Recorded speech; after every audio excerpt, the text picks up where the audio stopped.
여든이 되던 그날 나는 내 인생이 이렇게 조용히 무너져 내릴 줄은 꿈에도 몰랐습니다.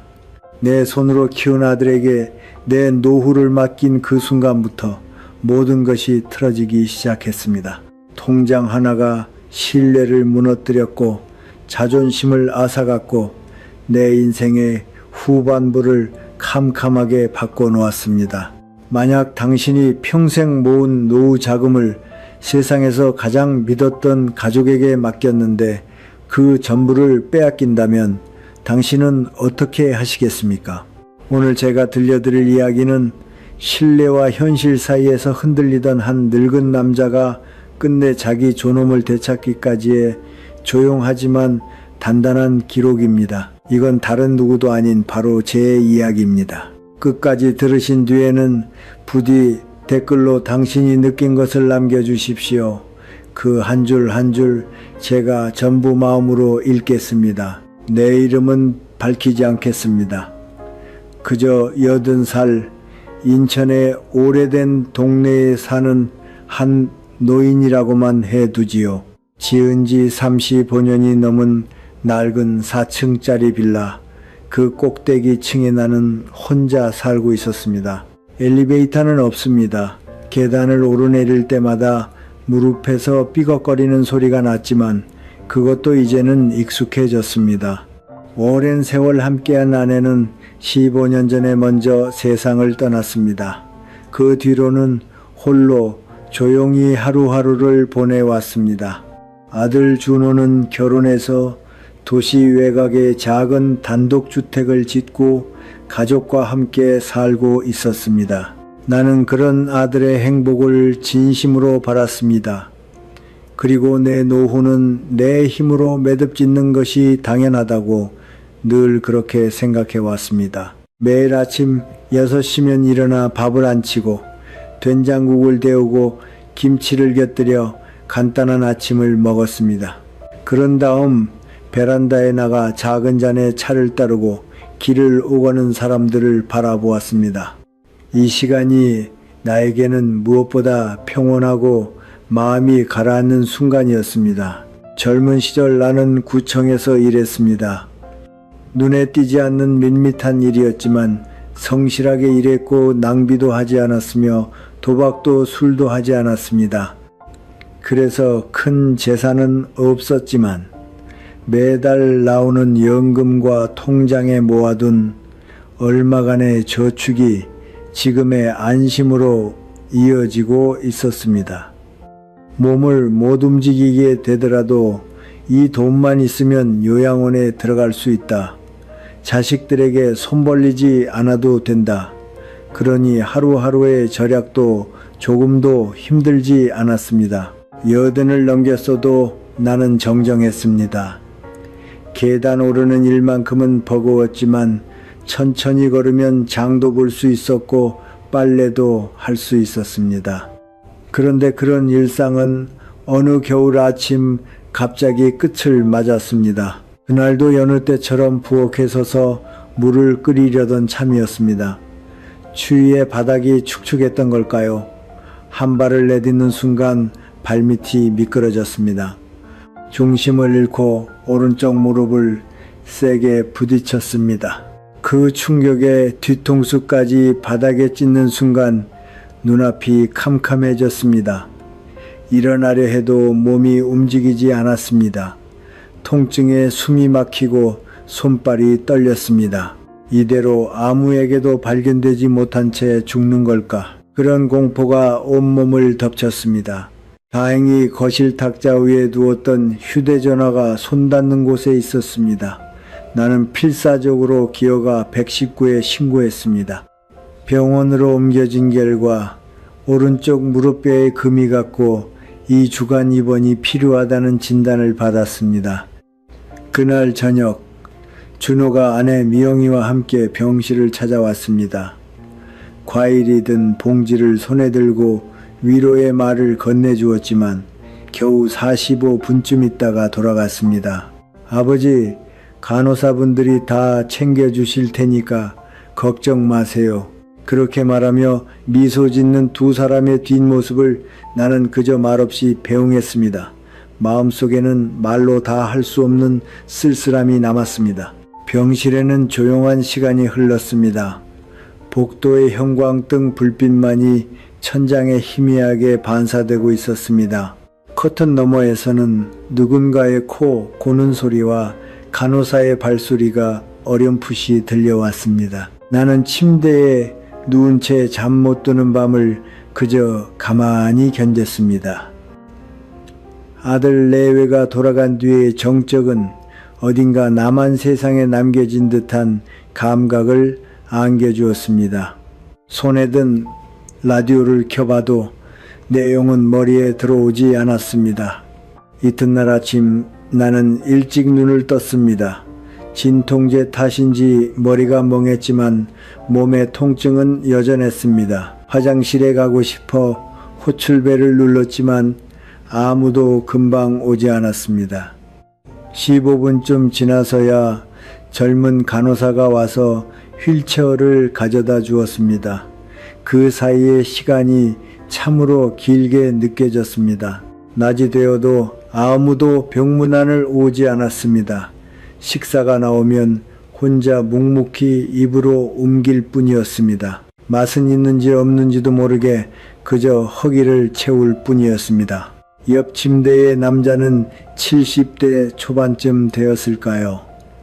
딸로 보이는 여자가 매일 찾아와 정성스레 식사를 도왔고 세수와 옷 갈아입는 일까지 거들어 주었습니다.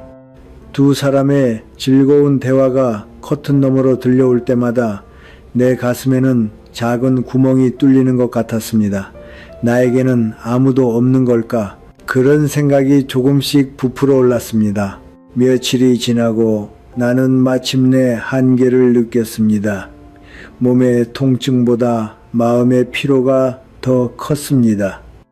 간호사는 바빴고 정작 필요할 때 와주지 못했습니다. 옆 침대와의 대비가 쓸쓸함을 더 크게 만들었습니다. 그래서 나는 사비로 간병인을 쓰기로 했습니다. 병원에서 소개받은 사람은 일솜씨 야무진 조선족 아주머니로 말도 잘 통했습니다. 낮 8시간 계약에 하루 14만원, 주말이면 요금이 더 올라 20만원 가까이 되었습니다. 겨우 일주일 만에 100만원 가까운 지출이었습니다. 의료보험으로는 감당되지 않는 부분이었습니다. 이대로 입원이 길어지면 모아둔 돈이 순식간에 줄어버릴 것입니다. 그 불안이 나를 조바심 나게 했습니다. 결국 의사에게 부탁해 예정보다 며칠 일찍 퇴원하기로 했습니다. 재활은 필요했지만 집에 돌아가면 마음이라도 놓이겠지 싶었습니다. 퇴원하는 날 준호에게 마중을 부탁할까 망설였지만 결국 직접 택시를 불렀습니다. 현관을 나서니 찬바람이 스치고 겨울 햇살이 눈부셨습니다. 하지만 그 빛에는 어딘가 공허함이 섞여 있었습니다. 빌라 앞에 도착해 택시기사가 휠체어를 내려주었습니다. 나는 천천히 계단을 오르며 몇 번이고 무릎 통증에 얼굴을 찌푸렸습니다. 4층까지 오르는 27개의 계단이 이토록 멀게 느껴진 것은 난생 처음이었습니다. 간신히 방에 다다르니 아는 냉기로 가득 차 있었습니다. 부엌을 열어보니 밥도 달걀도 채소도 없었습니다. 밥솥은 텅 비었고 냉장고 안에는 말라비틀어진 김치 몇 조각만 남아 있었습니다. 나는 컵라면을 꺼내 물을 끓이기 시작했습니다. 김이 오르는 사이 무릎에 담요를 덮고 소파에 앉았습니다. 얼큰한 라면 냄새가 코를 간지렸지만 입맛은 없었습니다. 한 젓가락 넣은 순간 눈물이 불쑥 흘러내렸습니다. 뜨거워서 목이 맨 것도 맛이 없어서도 아니었습니다. 그저 너무나도 외로웠습니다. 입원 중에 본 그 광경, 가족에게 둘러싸여 웃던 옆자리 환자와 홀로 간호사를 기다리던 나, 그리고 지금 아무도 마중 나오지 않은 채 혼자 집으로 돌아와 추운 방에서 컵라면을 먹는 나는 분명하게 깨달아 버렸습니다. 이제 나는 아들 내외에게 우선순위가 되는 존재가 아니구나. 그날 밤 나는 베란다 의자에 앉아 아무 생각 없이 밤하늘을 올려다 보았습니다. 멀리서 누군가의 웃음소리와 텔레비전 소리가 들려왔습니다. 그 속에서 나만이 조용히 혼자였습니다. 며칠이 지났습니다. 다리의 통증은 조금씩 누그러졌지만 계단을 오르내리는 일은 여전히 힘들었습니다. 장 보러 갈 기력도 없어 끼니는 편의점 도시락이나 컵라면으로 때웠습니다. 누구와도 말하지 않는 날이 이어졌고 텔레비전 소리만이 방 안에 울렸습니다. 어느 아침 이불 속에서 눈을 뜬 나는 천장을 바라보며 생각했습니다. 이대로 쓰러지면 누가 알아줄까? 그것은 입원 중에 품었던 불안의 연장이었습니다. 전화할 상대는 얼마 없었습니다. 아들 준호는 바빠 보였고 요즘은 연락조차 하지 않았습니다. 친구들도 나이가 들면서 왕래가 끊겼습니다. 그런 때 문득 한 가지 생각이 떠올랐습니다. 이대로는 안 되겠다. 적어도 저 저축에 대해서만이라도 알려두자. 나는 오랫동안 써온 낡은 원목 서랍을 열어 봉투에 넣어둔 통장과 도장을 꺼냈습니다. 몇 군데 은행에 나눠 예치해 두었고 합쳐서 1억 5천만 원가량의 예금이 있었습니다. 내가 갑자기 쓰러졌을 때 이걸 아무도 모르면 곤란하겠지. 쓰게 할 생각은 없지만 어디에 얼마가 있는지 정도는 알려두는 편이 낫다. 그것이 만일의 대비라고 생각했습니다. 그 주말 나는 준호에게 전화를 걸었습니다. 일요일에 시간 좀 되니 할 얘기가 있다. 아들은 조금 놀란 듯 했지만 알겠어요. 미영이랑 같이 갈게요 하고 답해 주었습니다. 일요일은 맑았습니다. 아침부터 볕이 잘 들어 베란다 화분에 작은 국화가 조금 피어 있었습니다. 나는 오랜만에 붉은 스웨터를 입고 방을 정성스레 치웠습니다. 부엌에서 달큰한 차를 우리고 근처 떡집에서 콩고물 인절미를 사왔습니다. 가끔은 저 아이들이 좋아하는 걸 내어주자. 그런 작은 마음 씀씀이에 가슴이 조금 따뜻해졌습니다.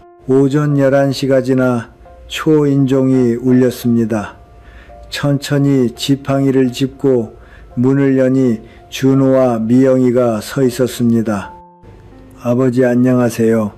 이거 근처에서 사람들이 줄 서서 사는 거예요. 미영이가 웃으며 종이 봉투를 내밀었습니다.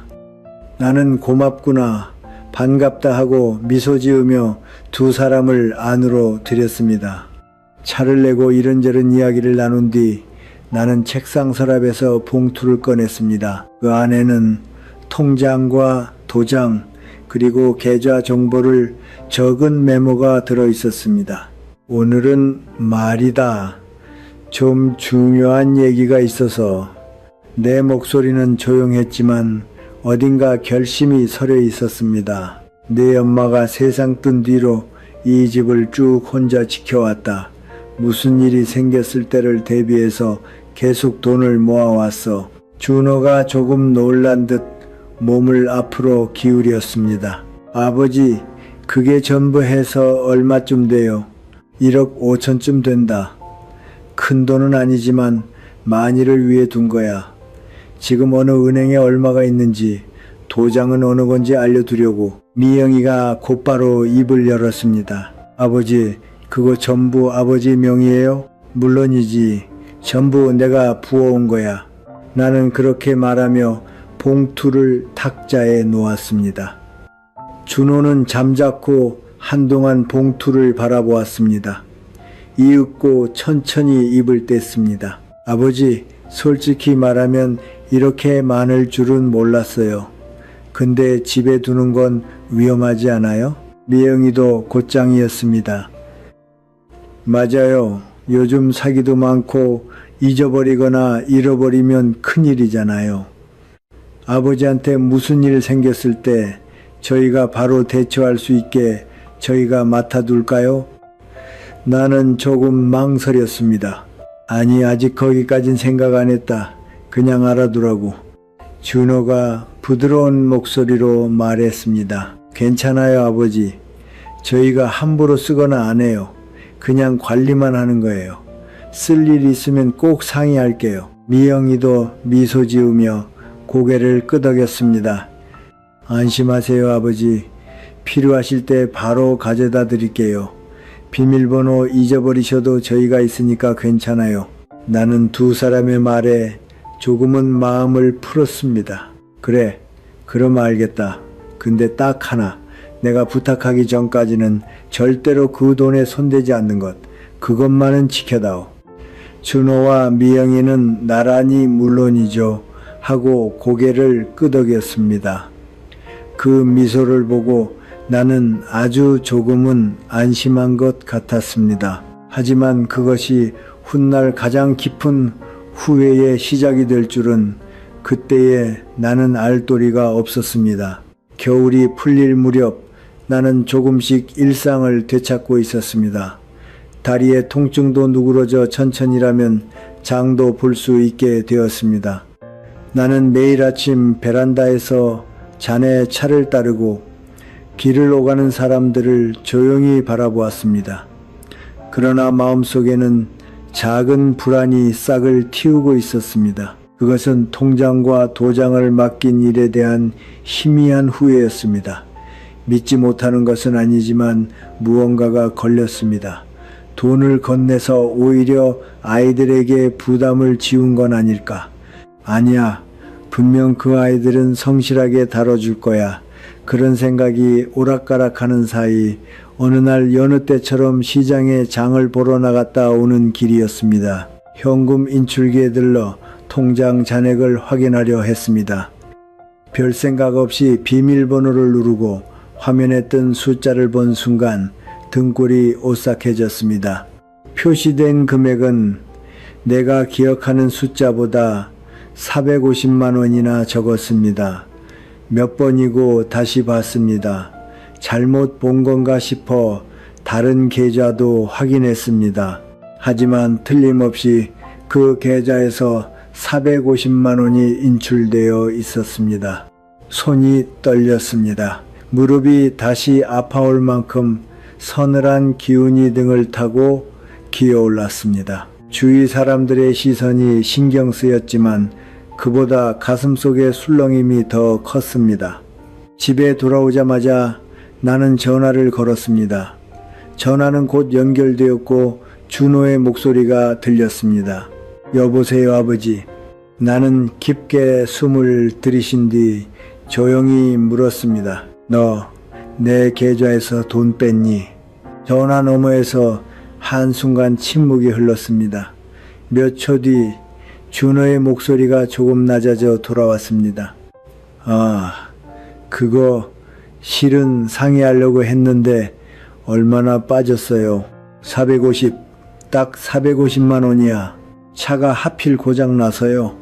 고치는 이 바꾸는 게 싸다고 해서 애들 데려다주고 데려오는데도 필요하고 안전을 위해서기도 해요. 나는 귀를 의심했습니다. 그때 분명 상의하겠다고, 절대 함부로 쓰지 않겠다고 그토록 다짐받았습니다. 목소리가 떨리는 것을 억누르며 조용히 말했습니다. 그건 함부로 쓴 거 아니냐. 그러자 이번엔 미영이의 목소리가 전화 저쪽에서 들려왔습니다. 아버지, 이건 절대 낭비가 아니에요. 차가 없으면 애들을 어떻게 안전하게 데리고 다녀요. 저희도 좋아서 쓴 거 아니라고요. 그 말에 나는 더 이상 아무것도 되받을 수 없었습니다. 전화 너머의 말이 멀게 느껴지고 그저 가만히 수화기를 움켜쥐고 있을 뿐이었습니다. 전화가 끊긴 뒤 나는 소파에 무너지듯 주저앉았습니다. 손은 떨렸고 눈 한쪽이 뜨거워지는 것을 느꼈습니다. 눈을 감으니 커튼 틈으로 새어드는 겨울 볕이 하얗게 번져 보였습니다. 믿었는데 그 말이 마음속에서 되풀이되었습니다. 내 인생 마지막 보루라 여겼던 돈, 누구에게도 패끼치지 않으려 소중히 지켜온 것, 그것이 한마디 상의도 없이 가족의 손에 쓰여 버렸습니다. 슬픔과 분함, 그리고 깊은 고독이 조금씩 번져갔습니다. 입으로는 아무 말 못했지만 가슴 깊은 곳에서는 무언가가 분명히 무너지기 시작하고 있었습니다. 그날 밤 나는 한숨도 자지 못했습니다. 평소라면 라디오를 켜고 조용히 잠드는 시간이지만 그 소리도 닿지 않고 그저 천장을 바라보며 마음의 술렁임에 귀를 기울였습니다. 그리고 내 안에 하나의 물음이 떠올랐습니다. 이대로 저들에게 계속 맡겨도 되는 걸까? 이튿날 아침 눈을 떴을 때 머리 안쪽이 무겁고 눈꺼풀도 개운치 않았습니다.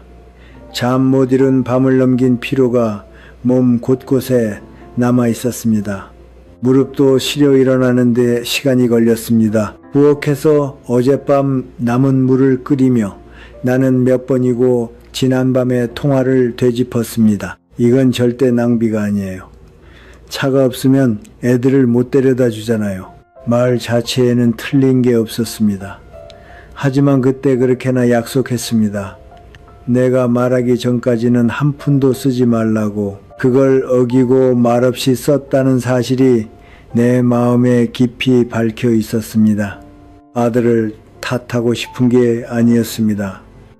가족이 힘든 건 압니다. 하지만 내가 한 푼, 두 푼 쌓아 올린 유일한 버팀목, 노후의 기둥이 함부로 깎여나간 감각은 생각보다 무거웠습니다. 그로부터 며칠 나는 전화를 하지 않았습니다. 준호에게서도 연락은 없었습니다. 서로 어색함을 아는 채 시간만 흘러갔습니다. 그러던 어느 날 추위가 매서워지며 무릎이 다시 부어올랐습니다. 장에도 못 가고 끼니는 전부 배달에 의존하게 되었습니다. 차가운 방에서 홀로 지내는 나날이 이어지던 중 나는 큰맘 먹고 준호에게 전화를 걸었습니다. 준호야, 좀 부탁이 있다. 전화 너머 아들의 목소리가 굳어졌습니다. 왜요? 무슨 일 있어요? 요 며칠 다리가 아파서 말이다. 잠깐만 너희 집에서 신세 좀 질 수 없을까 해서. 따뜻한 밥도 먹고 싶고 얼굴도 보고 싶고. 전화 너머는 또 침묵했습니다. 몇 초 뒤 돌아온 대답은 차갑고 담담했습니다. 아버지죠. 솔직히 말이죠. 요즘 바빠요. 애들 등하교도 챙겨야 하고 미영이도 일이 몰려서요. 집에 누구 두고 돌보는 건 솔직히 무리예요. 그 한마디에 나는 입을 다물었습니다. 실망한 것은 아니었습니다. 오히려 예상했던 대답이었습니다. 하지만 실제로 그 말을 귀로 들은 순간 가슴 깊은 곳에 차가운 무언가가 흘러들었습니다. 그럼 방문 요양을 부탁하려고 한다. 낮에만이라도 누가 와주면 도움이 될 것 같아서 그 비용을 맡겨둔 돈에서 좀 내주지 않겠니? 이번엔 미영이의 목소리가 전화에 끼어들었습니다. 아버지, 아직 그 정도 상태는 아니시잖아요. 누워만 계신 것도 아니고 조금씩 움직이실 수 있으면 그렇게 비싼 간병은 필요 없다고 봐요. 짧게 오는 도움이면 충분해요. 나는 말을 잃었습니다. 내가 바란 것은 사치도 큰 돈도 아니었습니다. 그저 따뜻한 밥을 지어줄 누군가, 딱 그것뿐인 최소한의 생활 지원이었습니다. 그것마저 낭비라는 소리를 들은 기분이었습니다. 통화 끝에 준호가 말했습니다. 일단 20만 원만 보낼게요. 그걸로 동네에서 부탁할 만한 사람 좀 찾아보세요.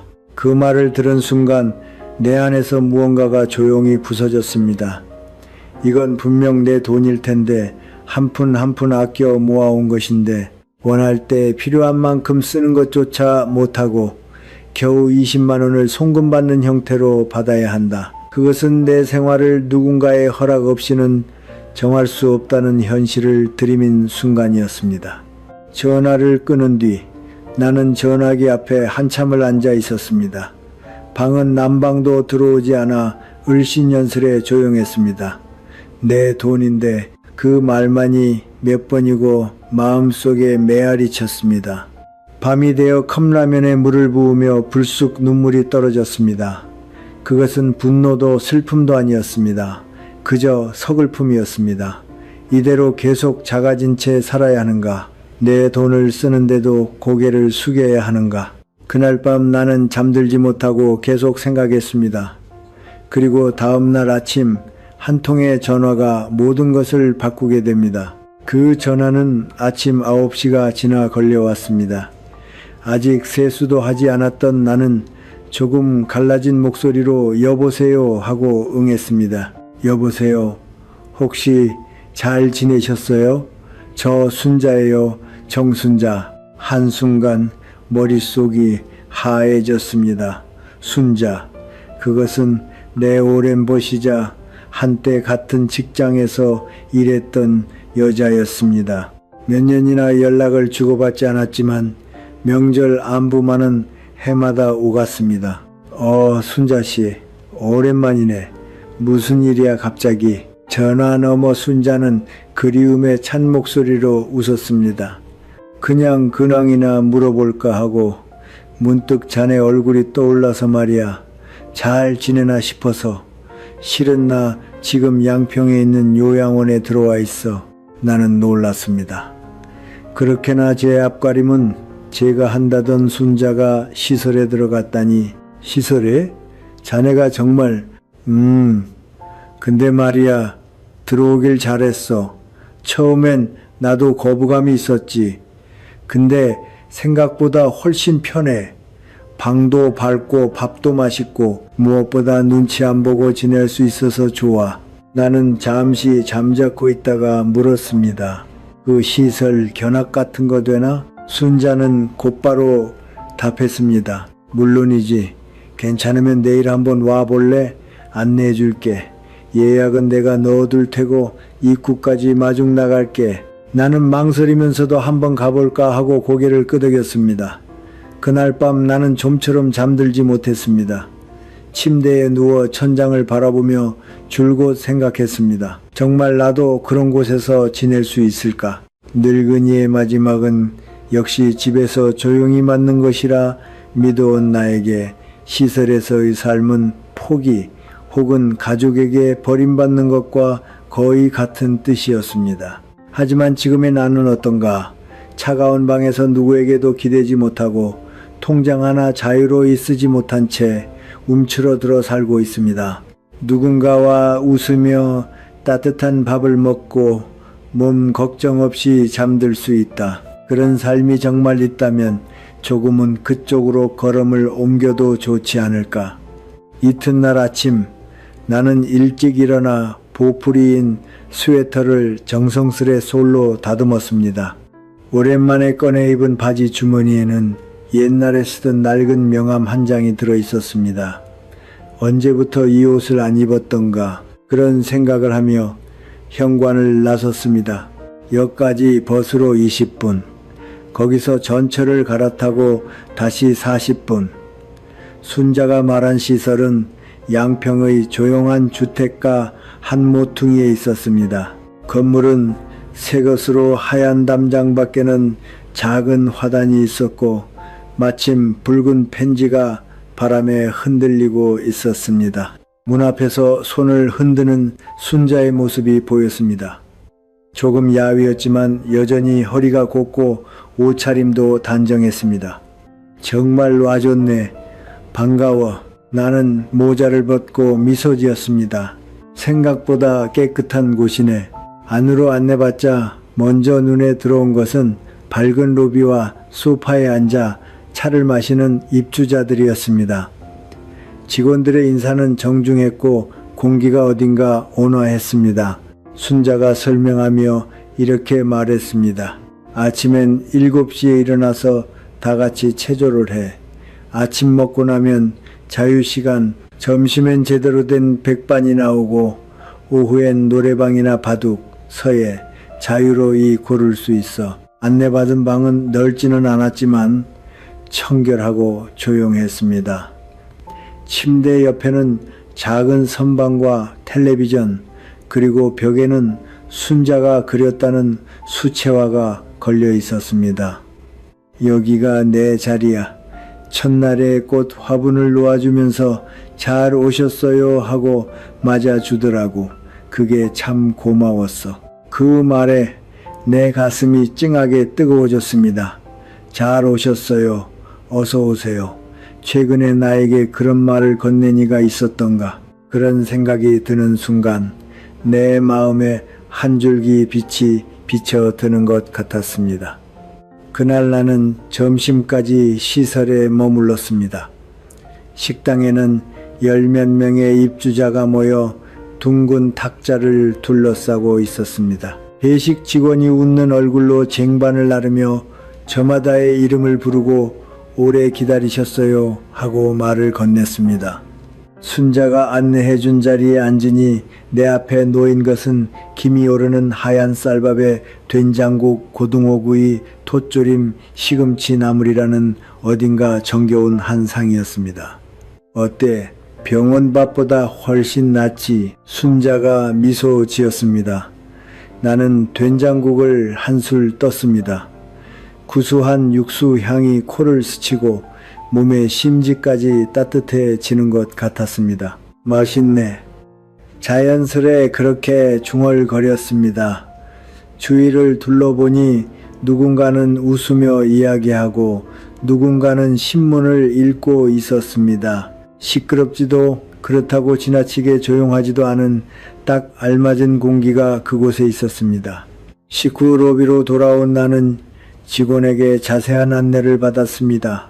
돌봄 등급에 따른 지원, 의료, 연계 내용, 월 비용, 신청 절차, 모든 것이 생각보다 명확하고 안심이 되었습니다.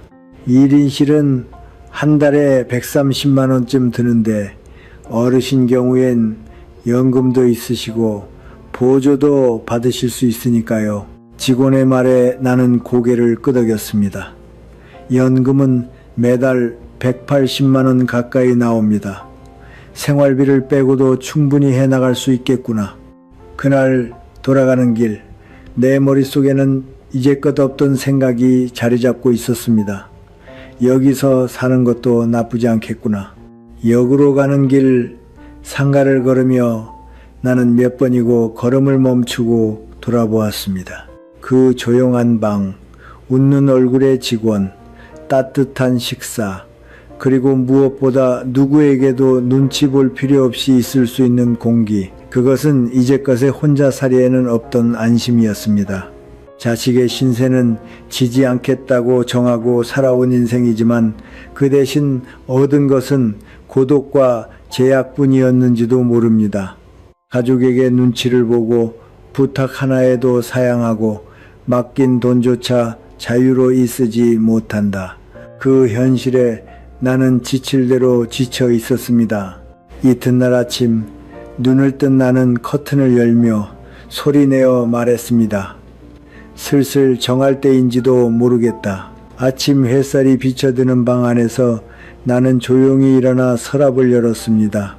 통장 사본, 도장 밑그림, 보험증서, 주민등록등본 사본, 필요한 서류를 하나하나 파일에 정리해 나갔습니다. 누구도 토달지 못하게 제대로 준비하고 나서 말하자 그날 나는 가까운 주민센터에 나가 장기요양보험 신청과 시설 입소에 대한 설명을 들었습니다.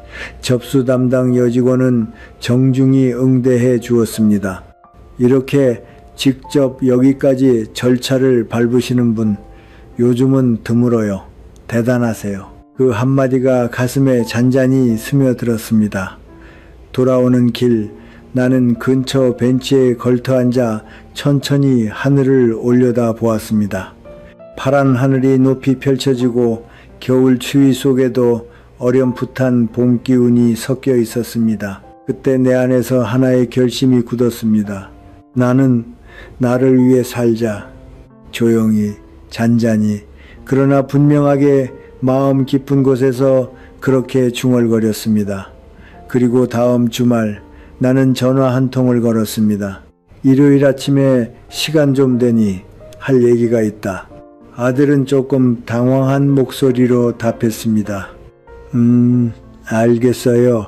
이렇게 나는 내 인생을 되찾기 위한 마지막 싸움으로 향하게 되었습니다.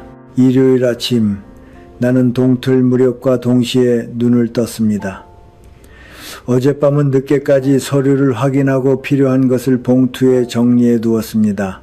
주민등록등본 4번, 건강보험증, 연금증서, 은행계좌 4번, 그리고 신분증 하나하나 손가락으로 짚어가며 앞으로 내가 향할 곳을 몇 번이고 마음속에 확인했습니다.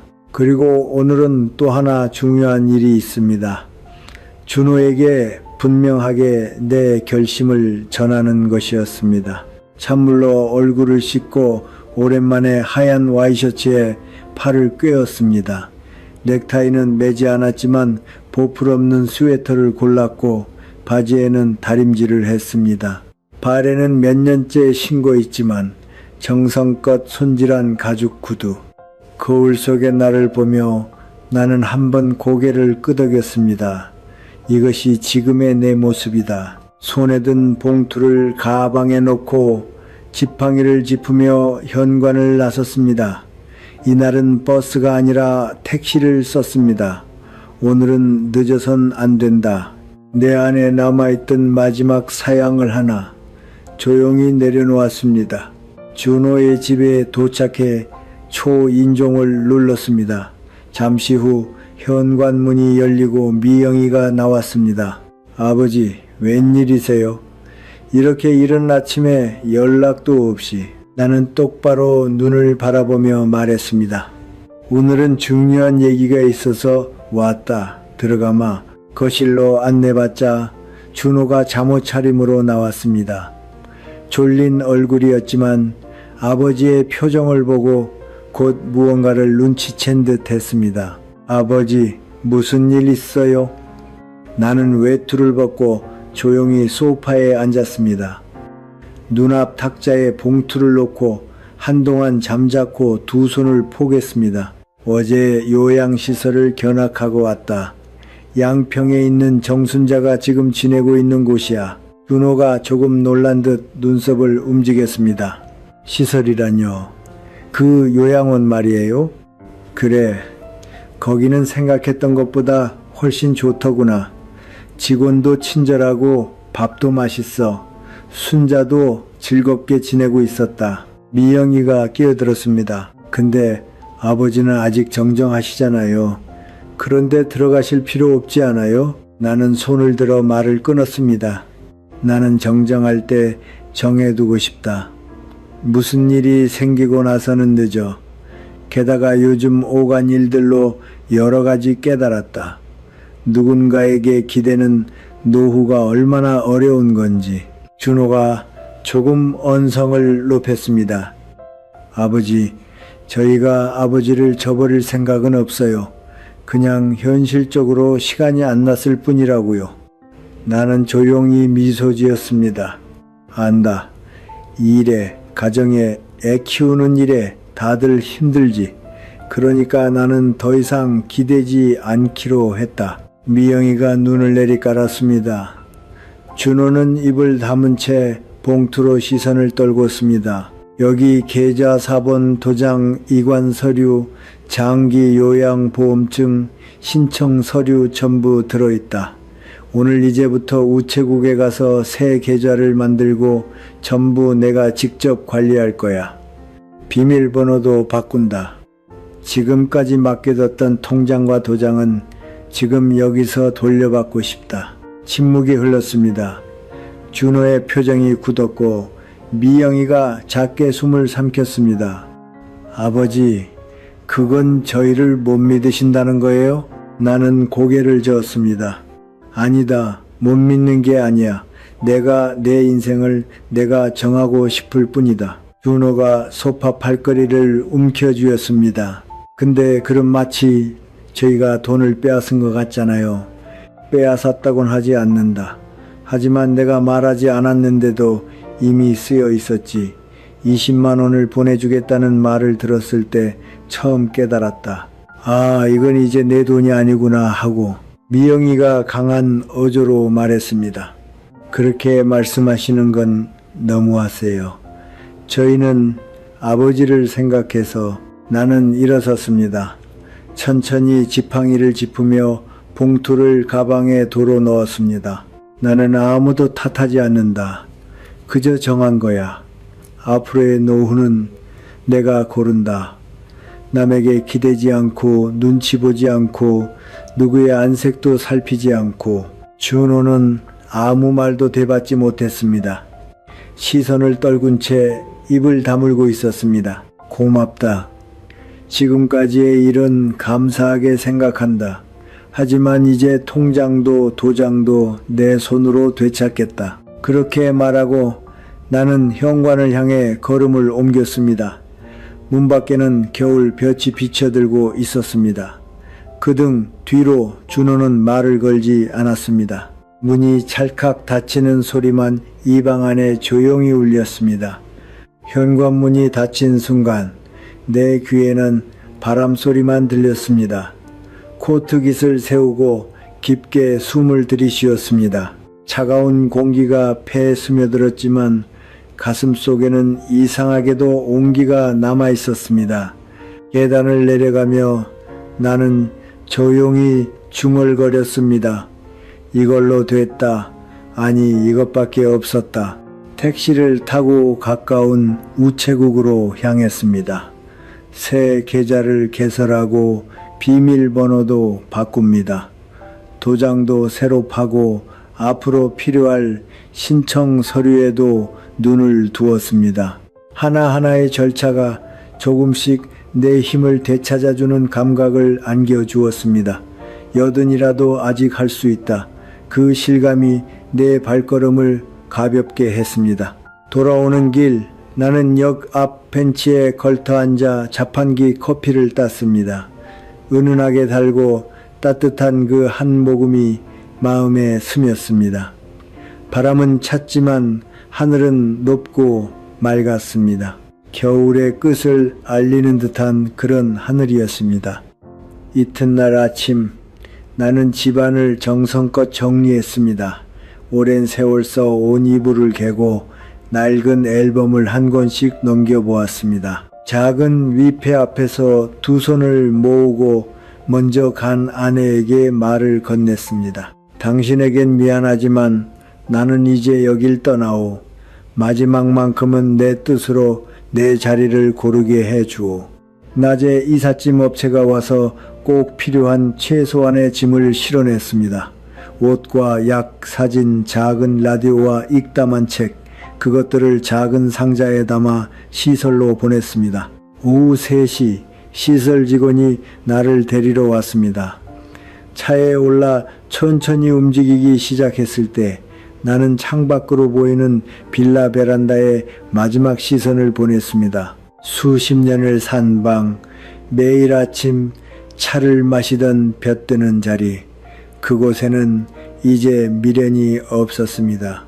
그저 고마웠다고 작게 마음속으로 중얼거렸습니다. 시설에 도착하자 순자가 웃는 얼굴로 맞아주었습니다. 어서 와. 또 한 사람 식구가 늘었네. 그렇게 말하며 내미는 손을 나는 단단히 잡았습니다. 새 방에는 이미 짐이 도착해 있었습니다. 커튼 사이로 온화한 볕이 비쳐들고 창밖에는 매화가 피기 시작하고 있었습니다. 직원이 미소 지으며 말했습니다. 어르신, 오늘부터 여기가 어르신 댁이에요. 편히 지내세요. 고맙습니다. 나는 깊이 고개를 숙이고 천천히 방의자에 걸터 앉았습니다. 한숨 돌리고 가방에서 라디오를 꺼내 스위치를 켰습니다. 늘 듣던 방송이 흐르고 정겨운 음악이 방 안에 퍼졌습니다. 그 순간 내 눈에 한 줄기 눈물이 맺혔습니다. 그것은 슬픔이 아니었습니다. 분함도 쓸쓸함도 아니었습니다. 이건 내가 스스로 고른 길이다. 그 자부심과 조용한 기쁨이 눈물이 되어 배어 나온 것이었습니다. 그날 밤 시설의 저녁은 소고기 감자조림이었습니다. 부드러운 감자와 달큰 짭짤한 조림 국물의 향에 감싸이며 나는 젓가락을 올렸습니다. 이런 따뜻한 밥이 얼마만인가. 절로 웃음이 새어나왔고 곁에 있던 순자도 웃었습니다. 그렇지, 여기 나쁘지 않지? 나쁘지 않아. 아니, 최고다. 그 말은 어딘가 먼 곳에 누군가에게 닿기를 바랐습니다. 그리고 무엇보다 나 자신을 향한 선언이기도 했습니다. 그로부터 나의 삶은 생각했던 것보다 훨씬 평온하고 풍요로웠습니다. 매일 아침 정해진 시간에 일어나 라디오 체조를 하고 식당에서 다른 입주자들과 아침을 먹습니다. 오후에는 장기를 두는 것도 생겼고 저녁 무렵에는 직원과 잡담을 나누는 것도 일상이 되었습니다. 혼자 살던 때처럼 누군가에게 눈치를 보며 사양할 필요는 없었습니다. 맡긴 돈 일로 애태울 일도, 답 없는 전화에 어깨를 늘어뜨릴 일도 없었습니다. 스스로 생각하고 스스로 고르고 스스로 정한다. 그 당연해 보이지만 어려웠던 일이 이제는 마침내 당연히 되는 일이 되었습니다. 어느 날 순자와 둘이 앉을 벤치에 앉아 있을 때 나는 문득 이런 말을 했습니다. 사람이란 게 말이야, 자기를 짐짝이라고 여기기 시작하면 갑자기 확 늙어버리는 거더라고. 순자는 웃으며 고개를 끄덕였습니다. 맞아, 스스로 나는 아직 할 수 있다고 여길 수 있으면 몇 살부터든 다시 시작할 수 있는 거야. 나는 그 말을 곱씹듯 천천히 고개를 끄덕였습니다. 그날 밤 시설 창으로 보인 다른 여느 때보다 둥글고 밝게 빛나고 있었습니다. 그것을 올려다보며 나는 조용히 눈을 감고 마음속으로 이렇게 중얼거렸습니다. 고맙다. 이제야 겨우 내 인생을 되찾았구나. 그리고 이 이야기는 여기서 끝납니다. 하지만 이건 끝이 아닙니다. 나에게 있어 새로운 시작이었습니다. 여기까지 제 이야기를 들어주셔서 고맙습니다. 나이든 뒤에 인생을 누군가에게 맡기는 것이 아니라 스스로 고른다. 그것이 얼마나 어렵고 용기가 필요한 일인지. 하지만 용기를 내어 한 걸음 내디디면 그곳에는 나답게 살 수 있는 자리가 반드시 있다는 것을 제 인생이 저에게 가르쳐 주었습니다. 맡기는 신뢰와 빼앗기는 주도권은 종이 한 장 차이입니다. 그렇게 소중한 것은 소중히 지키겠다는 의지가 필요합니다. 만약 지금 이 이야기를 듣고 계신 당신이 노후가 불안하다, 자식에게 폐를 끼치고 싶지 않다, 그런 마음을 품고 있다면 굳이 오늘의 이 이야기를 마음 한구석에 남겨두시기 바랍니다. 인생의 운전대는 몇 살이 되어도 스스로 쥐어도 되는 것입니다. 그리고 당신의 소감을 부디 댓글로 들려주십시오. 이 이야기를 통해 당신이 무엇을 느꼈는지, 어떤 마음을 품었는지 제가 전부 마음을 담아 읽고 정성껏 답을 드리겠습니다. 그럼 다음 이야기에서 다시 뵙겠습니다. 고맙습니다.